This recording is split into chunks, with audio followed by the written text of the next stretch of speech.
You're listening to the Angry Marks Podcast Network. Den sig knappt framgången i ett meningscelleri.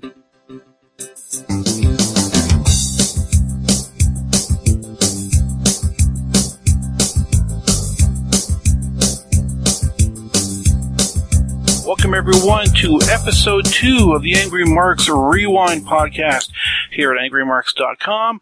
I'm your host, Rowan Unruh. If you want to follow me on Twitter, you can do so quite simply at Rowan Unruh. And joining me, we've renewed his contract for the second week in a row. He is the Arn to my Tully. He's the Marty to my Sean. He's the Superfly Snuka to my briefcase of hush money. He's a cactus. He's sneaky. He's at Sneaky Cactus and the King of Ness Avenue. And he's got a cat in the background. Ladies and gentlemen, Ryan Joseph. How's it going, everybody? How you doing, my friend? Doing fantastic. My God, some of the technical issues we've had today have just been insane. And I will, we're only on episode 2. I've kind of downgraded some of the equipment, I think. You are going to hear some cracking in the background because of my headset. Just to give you a bit of a sample. I'm sorry, I can't avoid that. I'm working on a plan. I'm hoping that the audio quality is a little bit better than last week, so our Commander-in-Chief Stevie J doesn't have to bump up our sound levels by about 20 decibels. Yeah, we don't need that. No, God, it's been a busy week for you, eh? Oh, yeah, it definitely has. Within about a week time, we found out we were moving, and so it's been pack and let's get ready to go. And yet you still had time to watch a 2001 pay-per-view. There's no way I was missing this one. That is what I call professional. That's the type of wonderful professionalism you get here at AMR. Is that a thing now, AMR? It is now. All right. Hashtag AMR, hashtag Angry Marks Rewind. This week, my friend, we're stepping into the Wayback Machine and heading back to June of 2001. WWF, King of the Ring. Still kind of weird to say WWF. It really is. What made you decide to bring this one up? Because this was your choice. It was. One of my favorite matches of all time has always been the street fight with Shane and Kurt Angle. So, you know what? It was a reason for me to go back and watch it, and why not talk about it? Yeah, this was, I think, obviously that was the match that I think most people remember this pay-per-view by. It was probably, the best match of the night. For sure. There is still, if you guys were unaware, a King of the Ring tournament. They were still doing King of the Ring. I'm just taking a look. For this particular, or for 2001, they only had the semifinals and the finals of the tournament. I don't remember if this was something that they had done in previous years or if this was something new. I know that the tournament sort of format was such a terrible idea after this point that they stopped doing it after 2002. Yeah, which is a shame because I honestly miss this tournament. So sitting at the desk, we got Jim Ross and Paul Heyman. I forgot he was a part of this, and this was sort of the kickoff to what would later become the Invasion angle. So WCW was bought by WWF the previous March, and this is where you started to sort of see a glimpse of some of the WCW talent making their way in. What did you think of some of the guys that they started using in WCW? I thought it was great. Like, I really enjoyed at first, when obviously Jericho and all that came over. But you know what? There was a lot of good WCW talent that was just not being used properly. And it was nice to see them actually be used properly in the WWF. So it was good. It was good. I liked it. Yeah. So speaking of WCW talent, this pay-per-view that we paid, let's assume $49.95 for, didn't start with an opening round tournament match. It started with a 20-minute promo. So it was just like an episode of Raw these days. Yeah, that was weird, actually. So Diamond Dallas Page, who was about 2 weeks prior, he was revealed as the mystery stalker of Undertaker's wife, Sarah. Do you remember Sarah? What a fine actress she turned out to be. Yeah, she really was pretty good, eh? This was weird. I didn't really like this whole part of the storyline. You would think that, because Diamond Dallas Page is part of this rival promotion, these renegades, these rapscallions, these no-gooders, these ne'er-do-wells. Mm-hmm. How often do well? Ne'er. They're ne'er-do-wells. Yeah. He convinced the audio and video guy to make himself a Titantron and give himself music. So he hops down to the ring and gets on the microphone and basically just tells Undertaker that he's here and he wants him to make him famous. And I'll be sitting in the front row. And this was a theme throughout the night of Page just kind of there's a series of awkward camera cuts when I don't think Page knew that the camera was on him. Yeah, I don't think so either. He looked pretty awkward all of a sudden, just sitting there, and then all of a sudden he's like, oh yeah, and then all of a sudden, starts acting, and yeah, it was...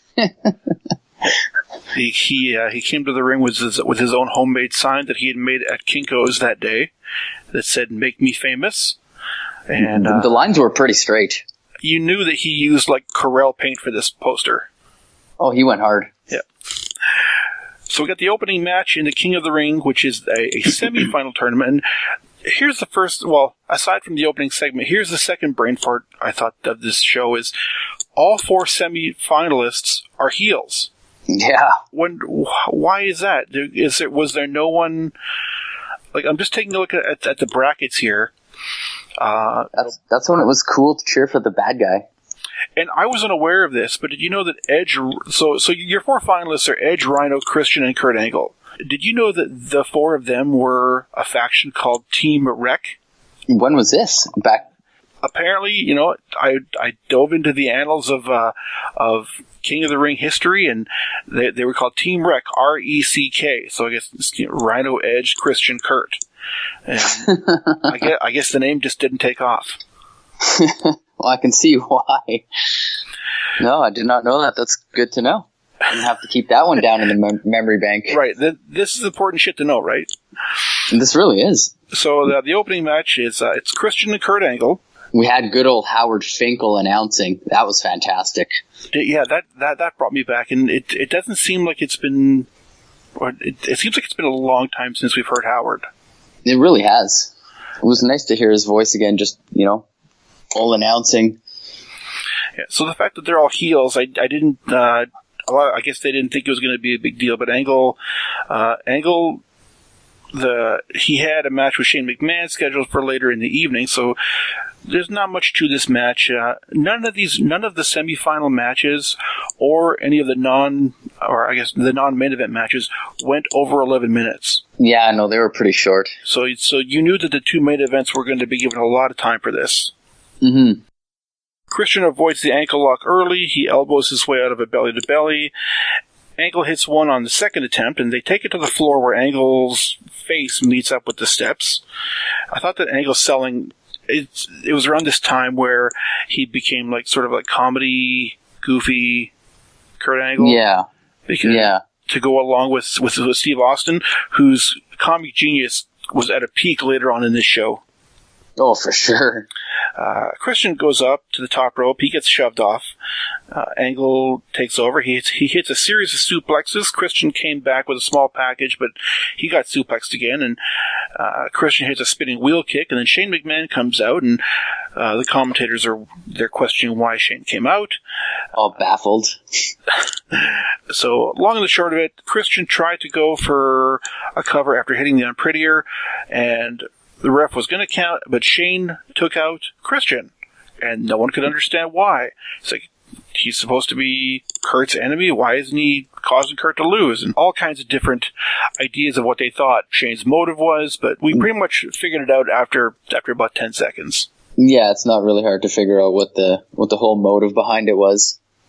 Yeah, so Angle finishes off Christian with an angle slam at 8 minutes and 18 seconds, and he moves on to the finals. No, I was just going to say, this was actually, for the amount of time that it was given, it wasn't a bad match. It had some excitement to it, considering that it was just kind of like a meh kind of thing. But yeah, no, I really enjoyed everything kind of about this match, to be quite honest. Yeah, and I think that was kind of the story of the night, is that none of the matches offended me to the point where I didn't want to see it, but I didn't find a whole lot of it to be too special. I mean, at this point, the King of the Ring pay-per-view was just a setup for the invasion angle. It was a setup to feature Edge and Christian feuding down the road. It was supposed to build up Kurt Angle for a run with Steve Austin at SummerSlam. So this was a very inconsequential pay-per-view, outside of, the two main event matches. Well, and there was a lot of botches in a lot of the matches, and you can tell, like, back in the day, the wrestling wasn't as good as it is now, but the storylines made the matches interesting. Yeah, so we've got Ross and Heyman circulating a rumor that Benoit or Jericho have secretly been negotiating with WCW, and we're still supposed to be under the impression that WCW exists. Yep. So they think we're stupid.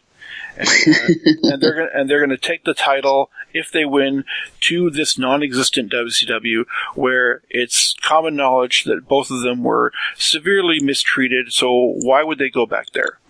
Right, makes sense.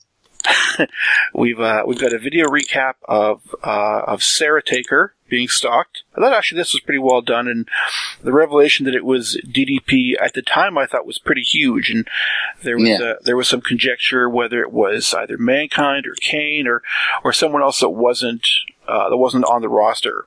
So Paul Heyman decides he's going to go interview Paige in the front row, and even though this was already 2001, they had already stopped using the term wrestler. They asked Paige something to the effect of, why do you want to become a sports entertainer here? Mm-hmm. And then like, how long have they been using this fucking sports entertainer line? And I honestly, I don't know how far back it goes, but I can't tell you the number of times I've come to my son and said, "Hey buddy, guess what? I got sports entertainment tickets, let's go." He'll say, "Dad, you're drunk." Dad, you're drunk. How many beers have you had? Well, that's besides the point. It says so on the ticket. let me preface this by saying that I'm not an alcoholic. Me either. I guess DDP's gimmick throughout the last couple of weeks is he's showing all these videos of him stalking Sarah. Well, I guess someone has been stalking DDP. And they showed him, they showed a video of him in some sort of, greasy spoon diner having breakfast and reading the newspaper. So that shows you how long ago this was. He could have been studying DDP yoga. We don't know this. You know what? He very well could have. We don't know that. All I know, speculation. All I know is that based on this, DDP hates getting videoed because he was losing his shit because someone was filming him from afar. Yeah, he was pissed. He wasn't too happy about that one. No. It's like, well, hey, when I'm sitting there drinking coffee and reading my newspaper, I don't want to be filmed. Yeah, well, totally understand. It's DDP. He doesn't want to be seen probably learning how to do yoga, which nothing wrong with it. But I guess maybe back in 2001, he felt a little insecure about it. Well, his time in WCW was up, and that was undoubtedly the time when he was the biggest star. So he might have let himself go a little bit physically. So, he doesn't want to be seen in a New Jersey diner eating pie. Yeah, exactly. I mean, that's a dick move. Yeah. So on to the next King of the Ring semifinal. We have Edge taking on Rhinoceros. Yeah. Edge still had some pretty sweet music back then. Both him and Christian. This was when they reeked of awesomeness. That's right. Oh man, sodas rule. So this was the other half of Team Wreck. Rhino spits his gum in Edge's face, and everyone goes, "Oh man, I thought they were homies." But no, he wants to win this prestigious King of the Ring title. So everybody else knew about Team Wreck but us, apparently. And what's with them pushing all the Canadians at this point? Yeah, I don't know. I guess because they're pretty damn good. Well, we are, but... Nah, Sorry, guys, but I mean, us Canadians, we're pretty freaking awesome. That's right. You know, one of these days, you and I, we're just gonna like break down in the middle of an episode and just talk about like random stuff that just revolves around Winnipeg and that no one else is gonna give a shit about. Jet season. Just wait. We'll be like, hey, do you remember going to the Diamond Club? Oh. What's with that number 11 bus? Oh, so terrible. So Rhino gets crushed on the barrier. He gets clotheslined off, and Rhino unties the middle buckle. He tosses Edge into it. He hits a running knee to the corner. He hits a Michinoku driver and sets up a Superfly splash. Edge hotshots him on, I believe it was the second rope. He looked like he really snapped his neck on that one, too. That didn't look Yeah, he really did. He hit a sunset flip bomb for a 2. They exchange spears and gores and spine busters. Let's not forget Rhino at one point hit like a broski boot. Oh, that looked pretty sick. It really did. So Edge turns and he goes for a spear and they collide. That was a great spot. Yeah. Edge ducks out of the way, out of a second gore, sending Rhino into the exposed turnbuckle. That sets up the Edgecution DDT. What's with these fucked up, stupid names for moves? I don't know, but back then I thought they were so freaking cool. And, you know, this day and age, I can't listen to Michael Cole because everybody's move has to have some goofy ass name. No, he's the worst. I think Sheamus is the worst offender on that. And like, it's not his fault, but all of his moves have these stupid names. Like, yeah. Just call it a backbreaker. It's not the fucking Irish cross curse thing. Yeah, whatever. Anyways, Edge wins at 8:52. Edge at this point, I don't think he looked very comfortable being a singles wrestler, and Rhino was much more of a brawler, being forced into sort of just a very contained wrestling match. And oh yeah, for sure. There was even one point where Heyman referred Edge to a dog chasing a car. He's like, "Well, what are you gonna do when you catch it?" Like, well, I don't know. He's probably gonna get beat up by Rhino, but you probably get run over by the rhinoceros. Yeah, you would think so, but I guess not. But it's Rhino with a Y, so that makes him much more hip. It really does. I should change my name and just throw like a random, I don't know, one of those French things, those little arrow house. Oh, things. those little ticks. Those little ticks. Is that the little house things. Oh, the little house thing. Yeah, I don't know what that is. I don't speak French, ladies and gentlemen. I don't know if you can tell that, but yeah, all of us Canadians, we don't all speak French. Kayfabe, brother. Yeah.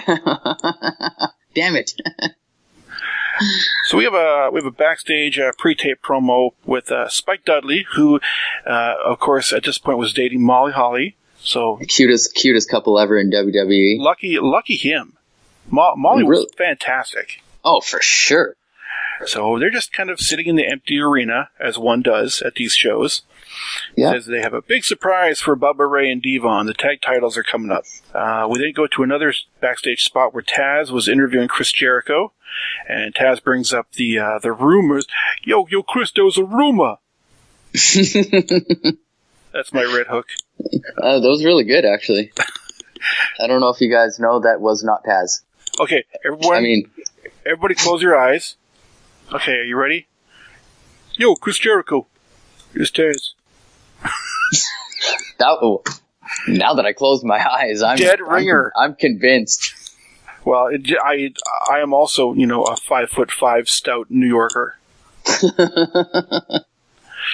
So Jericho is being told by Taz that there's a rumor that if you win, you're taking the title to WCW, and Jericho's comedic timing on this was really great, and he basically all but said, "I had no idea that you didn't know that I didn't know that there was a rumor that I was going to WCW."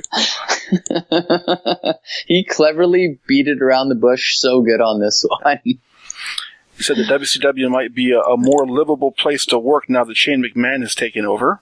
Yeah. We have... What was next? Oh, the tag team titles. The Dudley Boys against Spike and his mystery partner. Ooh. As it turns out, it was Kane. I don't know. Spoiler alert. Yeah. How many times has Kane been the mystery partner for someone? I don't know. I think we're going to have to go back into the archives and figure this out. Because I think he's been tag champ with a lot of guys. He just randomly tags with people. All right. Well, we'll go back and check to see how many.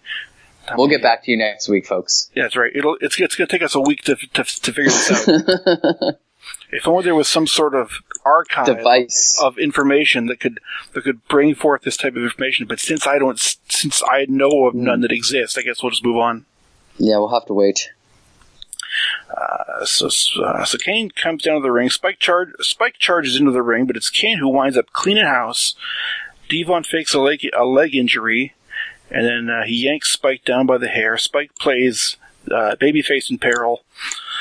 Yeah. I thought I was looking at a young Ricky Morton right there. So did I. Bubba hits a reverse monkey flip and counters a Hurricane Run into a powerbomb for a 2. Bubba's powerbombs always looked really awesome. Especially on Spike Dudley. Especially on Mae Young. Oh, okay, yeah, you're right. She was number 1. Right. She was the best. Did you ever hear the story about the two of them after that Raw episode where that happened? No. So she basically comes up to him right before their segment and just kind of looks at him and puts her old, 80-year-old finger in Bubba's face and said, you hit me with that son of a bitch as hard as you can. If not, I'm going to come scratch your eyes out. And he was like extremely worried and scared, but he did it. What a trooper. Well, I'd be pretty scared myself. Sometimes you just gotta, I guess, put her through a table.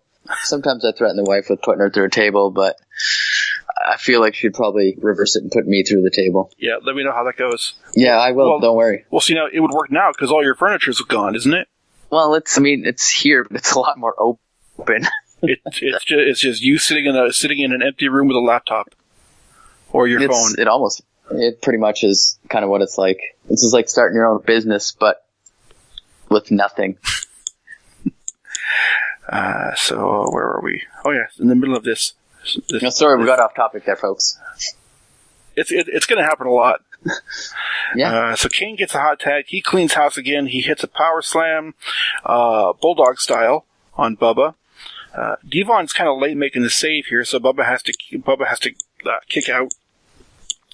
Match kind of breaks down. Spike. That was a really bad botch. Yeah, who would you blame on that one? That's probably Devon for being late. I feel like that was probably Devon for being late. I blame I blame the referee for being out of position, or Spike for just standing on the apron looking like a dip. Either way, Spike tries to hit the. They called it the Dudley Dog because they can't say acid drop on WWF programming. Which is weird, because, at the time it was, they were still saying all sorts of shit, but acid drop, I guess, is just something you can't say. Right, and, they don't want to, I don't want to say that there was recreational drugs happening in the WWF in 2001, but... No. Well, let's move on. Anyways, Kane powerbombs. Spike tries to hit the Dudley Dog. He gets hit with a 3D at 8 minutes and 33 seconds for the Dudleys win. Kane, being the sportsman that he is, powerbombs Devon for no good reason, but just because he's a sucky loser. Yeah. And then he lugs Spike over his shoulder like a sack of potatoes. Yeah, that was good old Spike Dudley at his finest. I miss watching Spike Dudley. He was great. I just liked, he took some bumps. He's a bump machine. We're gonna have to go back one day and some of his ECW stuff with Bam Bam. Oh, I can't wait to get into ECW. Yeah. We get some footage of DDP. He's being filmed again, this time in the parking lot, leaving the diner.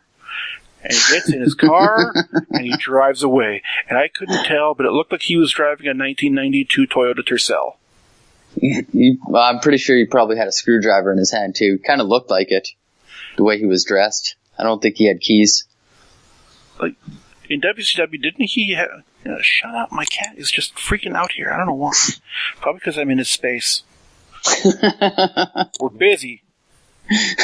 Know your role. Work's being done. We're doing the Lord's work here. So DDP gets in his car. He's driving away. We then get the best cut to any wrestler on location at Oh my the God, New York, yes. the WWF New York restaurant, which The is Times Square. the one Billy Gunn. Like, I guess that's gone now? I don't know what it is now, but I know that it's not a restaurant. That place was always bumping by the looks of it. Let's find out what's happening there. We're going to do some investigative journalism here, ladies and gentlemen. Yeah. WWF New York.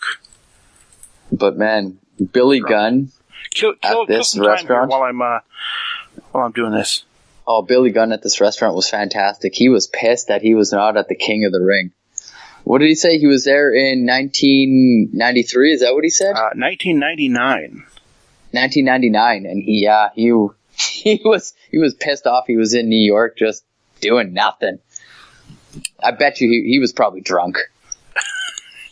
Well, I bet employees there they don't get free drinks, but they probably get 25% off. Well, yeah, that's a solid number. I'd take that. Okay. WWE The World, according to Wikipedia, Linda McMahon, CEO, elected to close down the nightclub in February of 2003 so WWE could concentrate on more of their global efforts.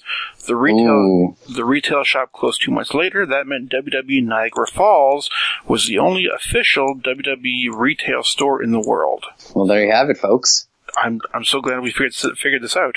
Me too. The Ribera Steakhouse, it was not. I've always wanted to go there, but I guess my dreams are killed on that one too, just like that monster truck. Oh, that's right. How was your trip to New Vegas? It was, I ended up gambling a lot, so that sucked. But you totally forgot why I went. Well, you went there to get the Halloween Havoc monster truck. Yeah, but I ended up gambling, and that's why I'm moving. I lost my house. I'm just kidding. You can't live in your monster truck, eh? No, can't live in my monster truck. All right, that takes us to the King of the Ring finals. We have Edge versus Kurt Angle. It's still at this point, Kurt Angle still had hair, and I thought this was at least a year before Edge and Angle had their big feud that Angle lost his hair in. Yeah, the hair for hair match. So before the match, Kurt offers Edge an opportunity to avoid humiliation by forfeiting the match. And after all, Edge really has no chance of winning. And it's only fair that Edge allow Kurt to face Shane McMahon at his best. Edge decides, no, I'm going to fight you. So Edge knocks him down on his ass. No more Team Wreck. And right when I had put in my Team Wreck t-shirt order. Yeah, I know. They just take it away just like that. I just want just like a regular black t-shirt in big white block letters that just says RECK. With a hashtag? There were that could be a new... Grow up. There were no hashtags in 2001.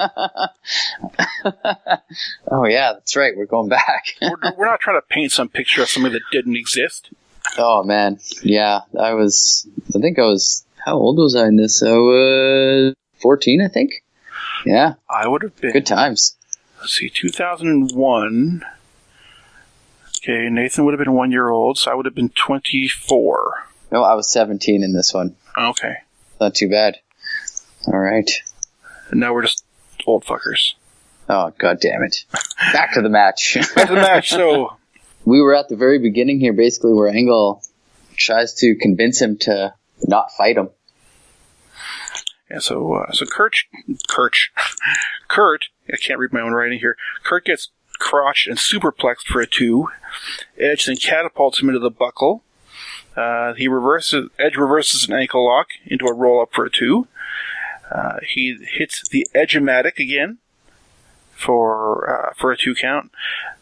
Now Christian runs out and he starts to distract the ref. And that worked against Edge, and Angle tried to roll him up for a near fall. The ref gets bumped, and he doesn't see Edge tapping out to the ankle lock.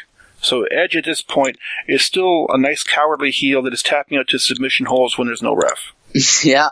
That sets up another Edgecution DDT at 10:20. This continued the trend of horribly booked tournaments, and like I said, this was basically at the point where the whole tournament process had lost all meaning. It's just a backdrop for the street fight later on. Long story short, Shane comes out again, cost Angle the match, and Edge wins at, I don't know, around 11 minutes, we'll say. Yeah, it was. This one was definitely better of 3 King of the Ring matches. This didn't really lead, like I said, this didn't really lead to anything until probably September. I think that was the pay-per-view that Edge and Christian finally started working together. Mm-hmm. But no, Edge is your 2001 King of the Ring. I do remember in subsequent SmackDown where he confronts Billy Gunn, and with one of the great all-time lines, he says, "I'm not going to Billy Gunn this tournament win." So you know your career sucks when you ended up going to Times Square. Yeah, when you're compared to the Billy Gunn. Oh, yeah. William Gunn. Yeah, I met him once when he came to Winnipeg, back when him and his brother were together, when they were still the Guns. What was the Gun Brothers or whatever the hell they were? The Smoking Guns. The Smoking Guns, that's what it was. The cowboy gimmick. Yeah. It was a good time. He was working some indie shows here. I don't think I'm sure a lot of people know about Billy Gunn's history in Winnipeg when it comes to women. Mm-hmm. We'll let you Google that one. Yeah. Oh, up next we get the light heavyweight title. Yeah, fantastic. It's Jeff Hardy versus, as Ross called him, X-Pac. Not X-Pac. And X-Pac was the leader of one of the most forgotten factions ever, X Factor. Do you remember their theme song? No, I honestly totally forgot about this faction until I started watching this, and I was like, oh shit, that's right. Everybody just go and look up YouTube X Factor theme, and it's done by Uncle Cracker. Do you remember him? Oh yeah. So X-Pac takes him down, slaps him in the head a couple times just to be a jerk. Jeff comes back with a couple arm drags, a couple head scissors. The ref catches X-Pac using the ropes in an abdominal stretch. Jim Ross can't see an abdominal stretch without dropping a Wilbur Snyder reference. And then Heyman busts his balls for mentioning Wilbur Snyder. These two were good together, Heyman and JR. Yeah, there was a lot of chemistry. I mean, like, these two guys had worked for a long time. They worked in WCW in the early 90s. The two knew how to sort of push each other's buttons as far as a character goes. Yeah. So they were always very entertaining, and it's kind of unfortunate that, that Heyman didn't have a longer run. I think we're at probably where they had that botch in the corner. Ooh, see where X-Pac hip tosses Hardy to the floor? And he just kind of splashed. Well, it was kind of... Yeah, I think X-Pac was supposed to leap over Hardy, and Hardy was supposed to, duck underneath. But I don't know if Jeff didn't get low enough, or if X-Pac didn't jump high enough, but it looked bad. Yeah. And then they ended up going to, throwing to the other corner, and I think Hardy ended up doing a corkscrew off the top rope. I think that's probably what was supposed to happen. Yeah, there was definitely somebody out of place here, and you could tell he did. It wasn't as crisp and smooth as you would expect from these two guys. No, what really wasn't. But I noticed that throughout the whole night, actually. There was a lot of, little spots that weren't as good as, as you remember. You remember it probably being, a lot more cleaner or something like that. For me, the wrestling back then was a lot more better. But now that I'm watching this, I'm like, oh, man, there's, actually a lot of spots here that aren't quite as good as I thought they were, but it was the storylines that kept all the matches, I think, a lot more entertaining to what it is nowadays. And especially around this time where you knew you were going to start to get that WCW crossover. Right. So a lot of it too could have been, guys not working with each other. Yeah, X-Pac tries a leapfrog. Hardy basically just gives him a dick to the face instead. Yeah. Hardy hits a whisper in the wind, and X-Pac hit the X Factor. The ref counts 3, but Jeff's foot's on the ropes, and the ref caught it, and X-Pac was robbed of the light heavyweight title, and Paul Heyman was appalled because of this. And then 2 minutes later, Jeff hit a jawbreaker, hit a swanton at 7 minutes and 11 seconds, and Jeff was your winner. And X-Pac would then go on to win the title against him the next night. Yeah, the good old wanna be cruiserweight belt, I guess. 2 stars. 2 stars for sure. It could have been a lot better. this match. What was not 2 stars, this was 10,000 stars, was the makeshift office in the back. William Regal and Tajiri. I love how they could just turn any brick dressing room into an office. You just put a flag, you put a fancy desk, and the Union Jack, and a picture of the Queen, and you have Commissioner Regal's office. How awesome was he? You know, like, we were really gifted with William Regal. He was such a gem. Like, his in-ring work and just his outer work, like, was just amazing. Well, he did an interview, and he talks about some of his comedic influences, and he watched a lot of Monty Python and a lot of I don't know if you know about them, the Two Ronnies. They're a British comedy group, and I guess he was obsessed with British comedy growing up as a kid. And you can definitely see that he's got a lot of comedic timing, and he's a really good comic actor. And aside from being like an ass kicker in the ring. No, for sure. So they're all happy that Edge is the new king of the ring. Steve Austin comes in, and throughout the night, Steve Austin has been too worried about his match. He's more worried about where his new best friend Vince McMahon is. I guess Vince has not shown up to the building yet, or he's decided that he wasn't going to come to the building. And Austin he bursts into Regal's office because he wants to use Regal's phone, because he has to call Vince and tell him that Benoit or Jericho is going to defect tonight. He calls Vince, and I guess initially Vince doesn't know who he's talking to. It's Vince. Yeah. It's Steve. Steve Austin. Who? It's Stone Cold Steve Austin, the World Wrestling Federation champion. Oh. So I guess Vince was. And then he has to hand it to Regal there to convince him that it was true.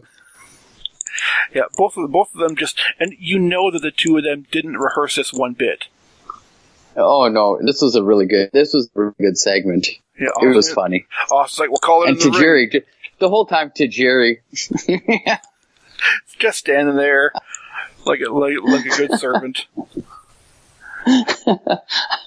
Yeah, it was good.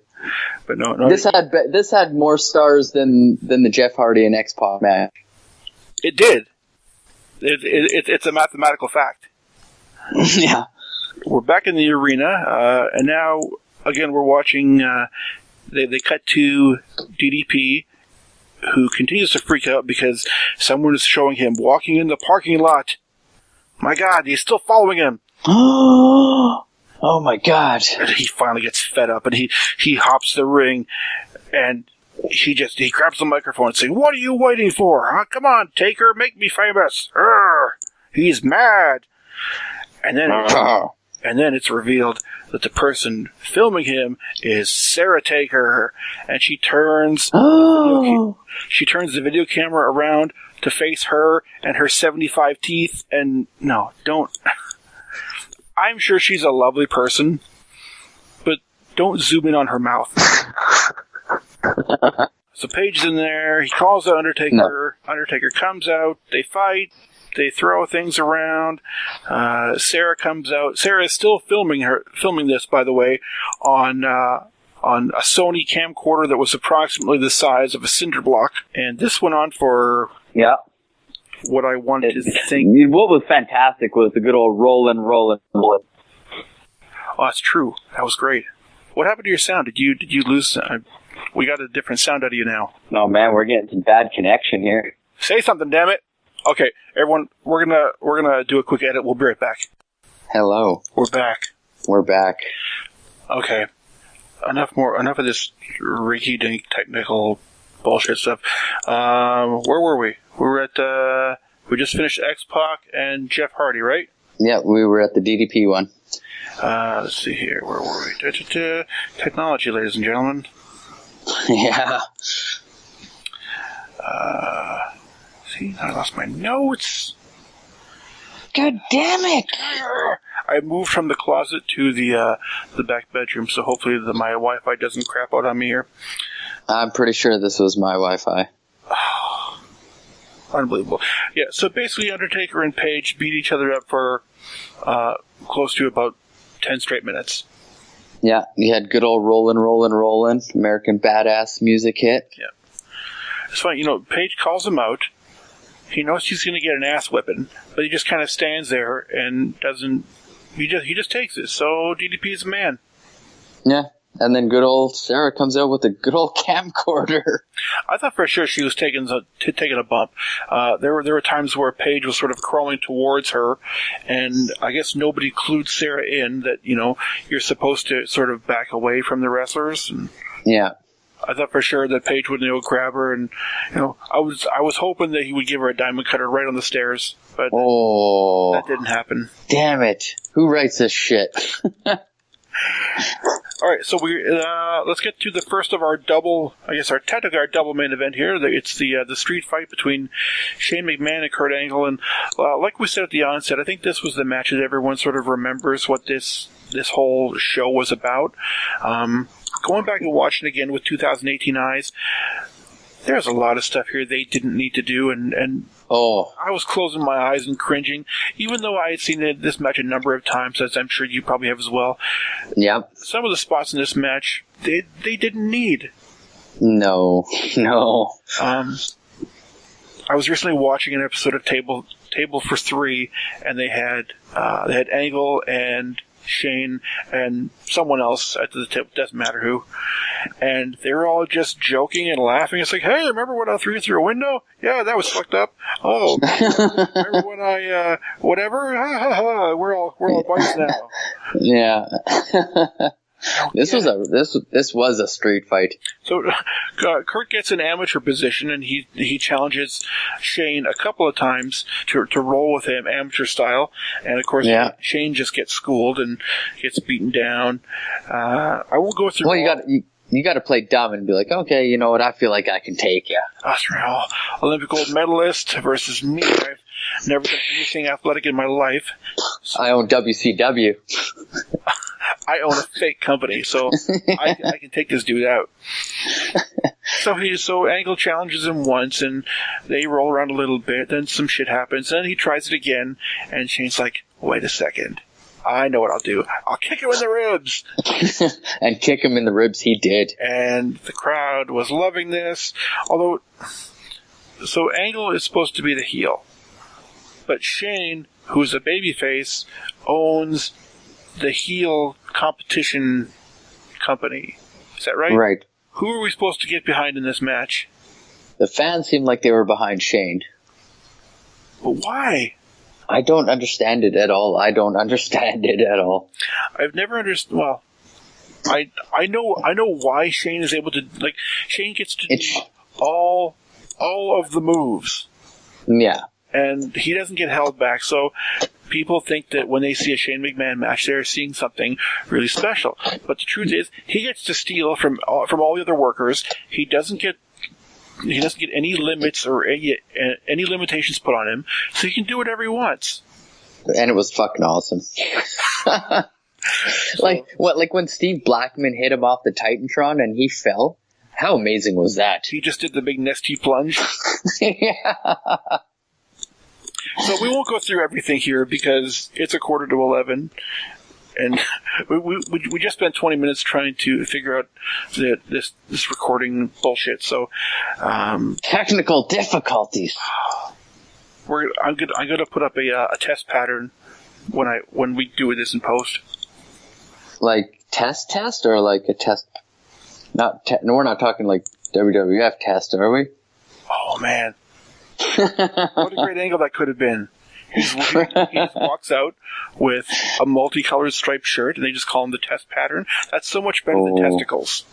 It really is. All the big spots in this particular match, we've all seen a bunch of times.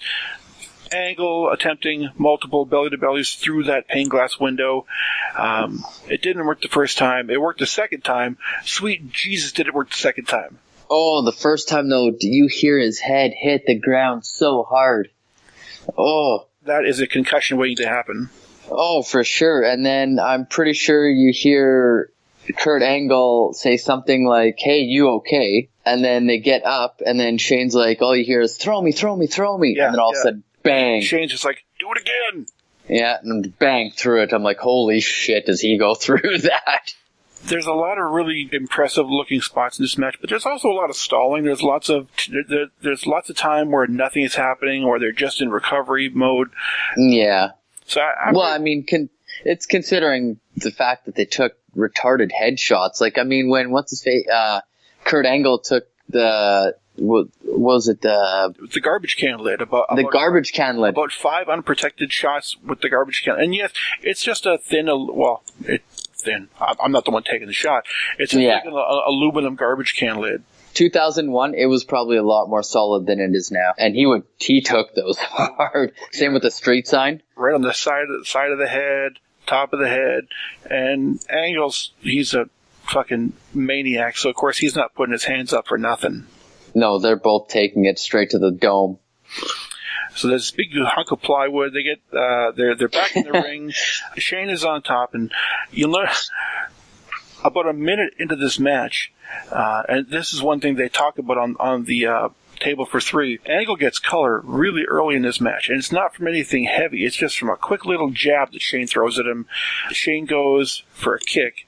Angle grabs his foot, and so Shane's hopping on one foot for just a second, and he just popped just this short little 6-inch jab, and it connected with Angle's forehead. And you hear it. You can see this little stream of blood going down, and if you have the network, go back and watch the table for 3 with like this particular one, because Angle came back pretty much saying that he was not expecting that, and he was legitimately pissed that he busted him open that early. Yeah, the great thing about this match too is like you just see all the glass stuck to everybody. That is a cool visual. It's kind of like the thumbtack visual. Yeah, exactly. So Angle hits him off of the top rope with the assistance of that big plywood board. This match goes 26 minutes, and I loved every second of that 26 minutes. And then I question their sanity, and I'm wondering, it's no wonder to me now why Kurt is in the condition that he's in. Yeah.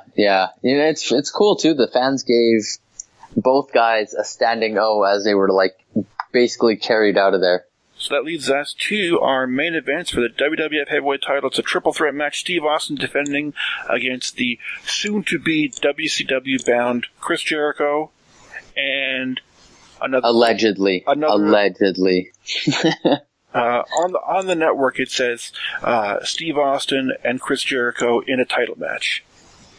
Is that what? Oh, really? So I didn't even read that. Anytime you're looking for a Chris Benoit match on the network, you won't be able to find it through the search because he doesn't exist. He's been deleted. If you're looking for like a singles match, let's say it's like the Jericho Benoit ladder match from the 2001 Rumble, it'll just say Chris Jericho in action. And you see the little line on the bot. Well, sorry. If you're in Canada and you're just watching it on like the standalone channel, you obviously don't have the fast forward and reverse features. But if you're watching it online, it's got like the little bar on the bottom that tells you how much time is left, and there's little tiny dots on the timeline that tells you when a match starts and stops. And then you'll see this great big gap in the middle of the show. And it's like, oh, that's what the Benoit match is. And sure as shit, that's usually how it is. Yeah. Right at the onset, Austin is really hesitant to get in the ring because Vince hasn't shown up yet. Benoit and Jericho, they track him down because they're sick of waiting. They jump him in the aisle. Benoit tosses him back, and Benoit and Jericho take turns chopping him. Those are some hard chops too. He took some manly chops there. Yeah, he really did. Even my chest hurt watching it. So, of course, it's the classic story of one heel versus two baby faces, and the baby faces have the advantage, and like in every triple threat match, the good guys end up disagreeing with each other, and they start fighting each other. Yeah, that's where Paul Heyman's like, now it gets interesting, the egos are coming home to roost. I was like, yes, sir, they are. They are roosting. They are roosting. Heyman had some gems here. It's like, why isn't Benoit attacking Jericho? Yeah. He was so angry during this match. Jericho tosses Benoit from the outside. Gets it. There's a couple near falls. Austin blocks the Boston Crab. So, because it's a triple threat match, there was still a lot of, one guy thrown on the outside for an extended period of time while two guys sit and do spots. Yeah. In so much that Austin was able to put a sleeper on Benoit for probably 2 straight minutes. Yeah. He was the only one not tossed outside, really, for most of it. I think so. He hits Jericho with a couple of superplexes, and then he sets up for another one, but Benoit races in and gave him, 5 German suplexes? Yeah. Austin tries to go low on Benoit, and he cuts him off. Benoit recovers, puts Austin in the walls. Austin's in the Boston Crab already. Benoit throws on the crossface while he's already in the crab. So we got a double submission, and Austin is just tapping vigorously, and our referee, Uncle Earl, doesn't know what to do. So instead of just stopping the match and awarding the title to one of them, he tells both of the guys to break. Yeah. And start over again. Yeah. Fuck you guys. Let's do it again. Honestly, Jericho probably should have gotten the belt there because he was the one that put the hold on first. Well, he had it in the longest. That's true. Come on, Uncle Earl. God damn it. What is with Earl screwing Canadians? Yeah. Where's Twitter? I gotta find my Twitter app. What if Earl's on Twitter? He's gotta be. Jericho and Benoit continue to chop each other up. Benoit delivers a couple snap suplexes. Benoit has some of the best snap suplexes around. And he could hit them on anyone, basically. And it didn't matter how big the dude was. No. I forget who it was. I think it was Albert or someone of that size where he was able to hit those Dynamite Kid snap suplexes. Yeah, they were fantastic. Yeah.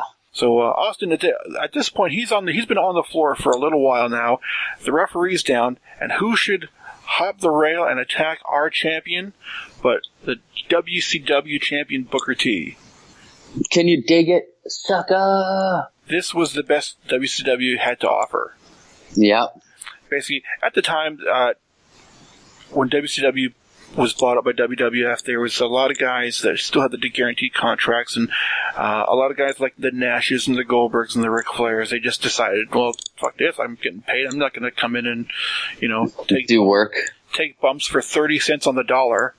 Yeah. I think Page and Booker and Lance Storm and guys like that, they decided that they wanted to work, so they took some pretty big pay cuts in order to start working here. Booker T, who was at the time still WCW champion, comes out, attacks Austin, gives him a back suplex onto the table, and at this point I'm thinking, so Austin has taken on these 2 dick Canadian baby faces. These dicks. He's now taking on Booker T, and he's supposed to be the heel, so we're supposed to hate him, but no, I got sympathy for the guy. I did too. The guy at this point, the guy fought against all odds, and the finish came when he hit. It was Benoit with a top rope back superplex, which legitimately fucked up Benoit's neck for a year. Yeah. Austin covers him for the 3 at 27:51. It was a pretty weak ending, just because I think it was Benoit suplexing Jericho while Stone Cold was down, and then Benoit stayed down because of the suplex, and then Stone Cold just kind of rolled over to Benoit, covered him 1, 2, 3, and it was I'm guessing he probably hurt himself. I guess that's why. I feel like that's not how it was supposed to end. Yeah, and right at that point, you could probably Benoit was probably saying just fuck it, pin me, get it over with. Yeah, for sure. 20,000 people just go, what? Huh? Yeah, it was a weird ending. Considering the match was amazing. It was really good. I'd probably give it about 3.5 stars if I was being subjective here. So Benoit would be out for close to a year, and Jericho would kind of get lost in the shuffle as WCW started to invade. Yeah. I think it had a better reputation than it actually was. No, for sure. There was a couple of weird booking decisions. I thought, having Booker T's futile interference. Mm-hmm. There was a tap out that wasn't a tap out. Well, it meant nothing for Booker to interfere. Right. If Stone Cold won. Yeah. You know what I mean? Makes no sense. So, again, all in all, it wasn't a horrible match, but it had the potential to be a match of the year candidate, but it just came off as sort of okay. Yeah. And I think, coming immediately after the Angle Shane match, it wasn't going to, live up to that. Yeah. So overall, like I said, the undercard kind of useless. We've all seen the Shane and Angle match, but go back and watch that triple threat if you have half an hour to kill. It's got some good stuff in it. It really does, yeah. All right, so we've come to the conclusion of episode 2. Before we go, a couple of business notes here. We're going to award the Angry Marks Rewind Medal of Honor. I don't think there's any choice. In my mind, the owner of WCW, Shane McMahon, is this week's winner. Ryan, what say you? Yeah, I can go with that. For me personally, my choice would be whoever that guy was that held up the sign the whole time that had my name in the crowd. I noticed that so many times throughout the match or throughout the show. This guy would just pop up with a sign that just said Ryan. I'm like, yes, you are winning no matter what happens. You are the man. Yeah, I don't remember you beforehand, but I remember you now. You win. Next week, let's talk about what we're going to do next week. Some quick Googling here. We're going to look at what happened this month 20 years ago. Ooh. July 1998. We're going to stick in the WWF, and we're going to watch WWF Fully Loaded 1998. Ooh. Do you remember, just without Googling it, do you remember what the main event of that show was? Nope. That was, I was pretty young at that point. Well, I will tell you, the main event of this particular match is the Tag Team Championship, Kane and Mankind defending the titles against The Undertaker and Stone Cold Steve Austin, who was still, much like in this show, he was the reigning WWF champion. Now I vaguely remember that pay-per-view. I'm excited for this one. Also on this, we've got, we've got a tag team match between Farouk and Scorpio versus Justin Bradshaw and Terry Funk. Justin Bradshaw. He wasn't Justin Hawk Bradshaw, he wasn't JBL. So we've got Justin Bradshaw and Terry Funk. Anytime you get a chance to see Terry Funk on a live pay-per-view, go ahead and do it. Yeah. We got D'Lo Brown defending he wasn't European champion. D'Lo Brown versus X-Pac, Mark Henry and Vader. Oh god, the DOA versus LOD 2000. Wow. Well, this is gonna be great. You know what else is on here? The dungeon match between Owen Hart and Ken Shamrock. I just watched that actually not too long ago. I know you did, and I didn't even think about that when I was picking this. Like, I literally just picked this like 2 minutes ago. And I saw. Oh yeah, you saw that on Facebook, right? Yeah, it's like, you just watch this.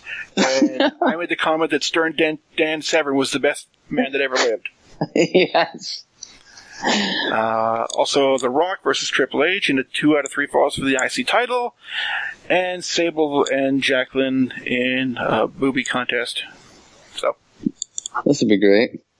Ryan, let's get some plugs out there before we put this shitter to bed. The shitter. This has been a good show, actually, considering with all the technical difficulties we've had. Yeah, and I'm hoping by next week there'll be less of this. Yeah, but I make no promises.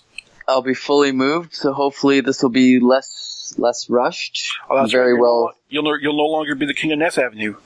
No, I will be on. Where am I? Tanya Crescent, I think it is. Yeah. Well, we'll come up with a new nickname for you. We'll come up with something good. All right. Not Tanya, though. We'll have to go with something different, though. We'll come up with something. Something more manly. Something more manly. Like the King of the Dungeon match. Oh, God, I can't wait to watch that again. If any of you have any suggestions of stuff that you think that you want to punish us by watching, hit us up on Twitter at Rowanunra, ROHANUNRAU. Or at Ryan at Sneaky Cactus, SNEEKY Cactus. And feel free to drop us any kind of pay-per-views you want us to review for you guys. make sure to hit us up on iTunes. Give us a 5-star rating because we're cool. And Canadian. We're worthy of 5 stars. And we're Canadian. And Canadians are taking over the Angry Marks Podcast Network. I don't know if you know this, Ryan. I don't know what sort of research you've done on our host site, AngryMarks.com, but there are a lot of Canadians on there. There you go, see? We're taking over everywhere. Some of my favorites include Peter H., who does the MMA Report, Glove Up or Shut Up, along with Stevie J. So everyone, go onto iTunes, go onto SoundCloud, go onto YouTube, go onto Etch-a-Sketch. It's going to be there too. Go to AngryMarks.com for all your pro wrestling, mixed martial arts news, entertainment, exclusive scoops, and worthless reviews like this one. Exactly. We got you guys. Don't worry. We'll talk to you in 7 days, ladies and gentlemen. Fully Loaded, 1998. Woo! Good night, folks. Bye.